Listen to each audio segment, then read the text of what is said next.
আজকে পিৎজাটা বেস্ট ছিল, কেননা এটা আমার বোন আমাকে ট্রিট দিয়েছে। হ্যালো গাইজ, আসসালামু আলাইকুম। কী অবস্থা, সবাই কেমন আছেন? আশা করি সবাই অনেক ভালো আছেন। আর আমি কি বলবো, আমি একটু অসুস্থ, যার জন্য আজকে ট্রিটটা পাওয়া।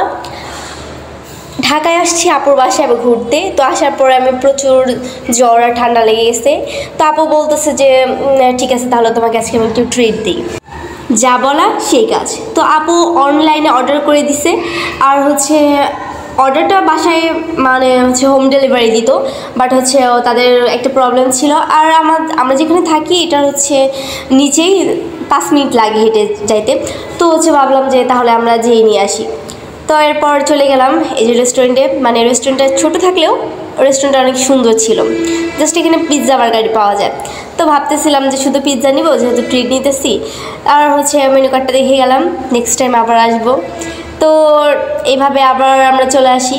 কিন্তু দুঃখের বিষয়, পুরোটা ব্লগ ভিডিও করা হয়েছে, কিন্তু যখন আমরা বাসায় আসলাম, আসার সাথে সাথে কারেন্টটা চলে গেছে, যার জন্য পুরো ভিডিওটা করা হয়নি।